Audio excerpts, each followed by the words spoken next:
સુરતમાં શુક્રવારે 7મી માર્ચે નીલગિરી મેદાનમાં યોજાયેલા કાર્યક્રમમાં હજારો લોકોની વચ્ચે વડાપ્રધાન મોદી દિવ્યાંગ ચિત્રકાર મનોજને ઓળખી ગયા હતા.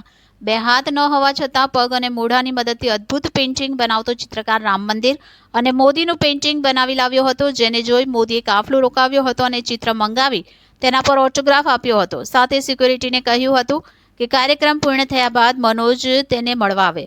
કાર્યક્રમ પૂર્ણ થયા બાદ વડાપ્રધાન આ દિવ્યાંગ ચિત્રકારને રૂબરૂ મળ્યા હતા અને ખબર અંતર પૂછ્યા હતા. મોદી આ ચિત્રકારને ભૂતકાળમાં પણ મળી ચૂક્યા છે.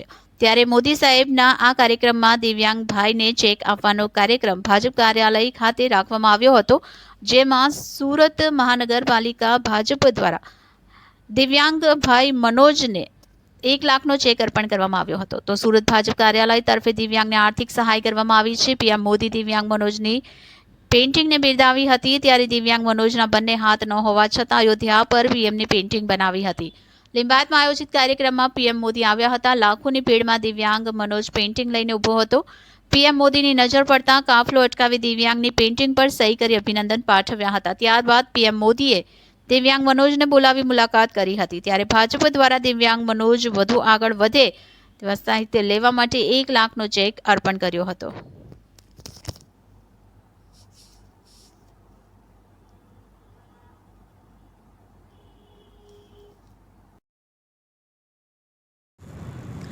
સુરતમાં એટલે કે શુક્રવારે 7મી માર્ચે જ્યારે આપણા આદરણીય વડાપ્રધાન શ્રી નરેન્દ્રભાઈ મોદી સુરતના મહેમાન બન્યા હતા, ત્યારે લિંબાયત વિસ્તારમાં આવેલ નીલગિરી મેદાનમાં એક કાર્યક્રમ યોજવામાં આવ્યો હતો, જેમાં હાજરી આપવા માટે શ્રી નરેન્દ્રભાઈ મોદી સુરતના મહેમાન બન્યા હતા. ત્યારે હજારોની સંખ્યામાં લોકો ઉમટી પડ્યા હતા.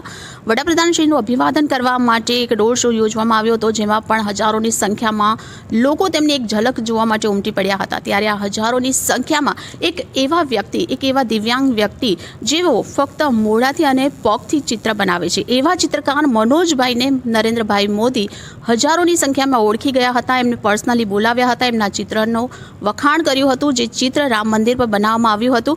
એમને પર્સનલી મળીને એમના ચિત્ર પર એમણે જે પેઇન્ટિંગ કરી હતી એના પર ઓટોગ્રાફ પણ આપ્યો હતો. તો આપણે એવા મનોજભાઈ સાથે આજે વાત કરીશું અને એમની સાથે આ વિશે જાણીશું. જી, આપનો પરિચય અને શું થયું હતું તે પ્રોગ્રામમાં તેના વિશે માહિતી. જી, મારું નામ મનોજ ભીંગારે છે. હું માઉન્ટેન ફૂડ પેઇન્ટિંગ આર્ટિસ્ટ છું અને એક કલાકાર હોવાના નાતે મેં શ્રી રામ ભગવાન અયોધ્યા મંદિરનું પેઇન્ટિંગ બનાવ્યું હતું. અને કાફી ટાઈમથી મારી ઈચ્છા હતી કે સાહેબ જ્યારે આપણા સુરતમાં પધારશે ત્યારે આ પેઇન્ટિંગ હું સાહેબને ભેટ કરીશ.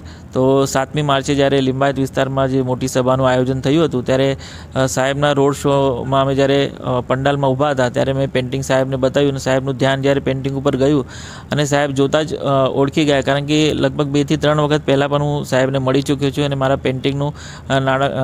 પેઇન્ટિંગ એમને હું ભેટ કરી ચૂક્યો છું.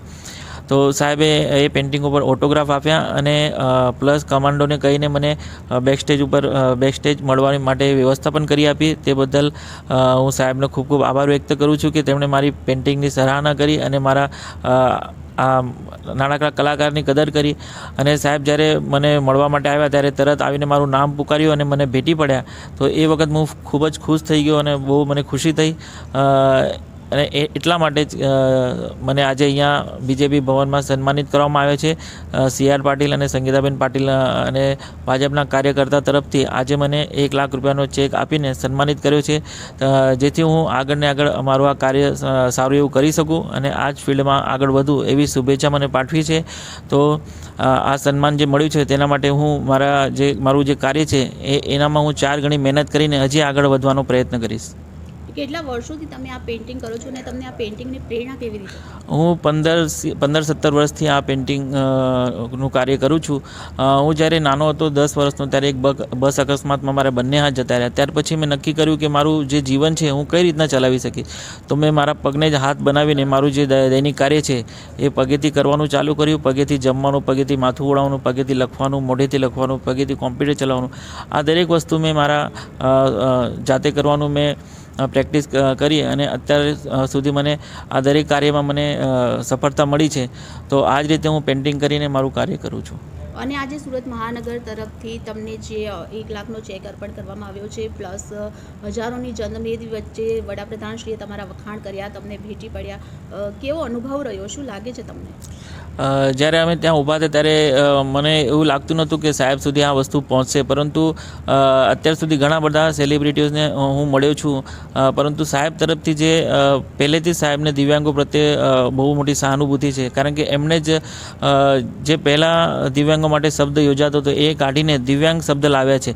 તો દિવ્યાંગ એમને એ ઓળખી ગયા છે કે દરેક દિવ્યાંગમાં કંઈક ને કંઈક શક્તિ છુપાયેલી હોય છે, એટલે એ ભાગરૂપે આજે હું જે કાર્ય કરી રહ્યો છું એના માટે મને ખૂબ ખૂબ શુભેચ્છા એમને પાઠવી છે. અને મને ખૂબ ખુશી થઈ રહી છે કે સાહેબના આશીર્વાદથી આજે આટલા બધા લોકો, લાખો લોકો મને જોઈ રહ્યા છે, લાખો લોકો મને ઓળખી રહ્યા છે. તો મારા કામમાં વધારે વધારે મને સપોર્ટ મળશે, મને આર્થિક રીતે પણ મને મદદ પૂરી પડી રહેશે. એના માટે ખૂબ ખૂબ ધન્યવાદ.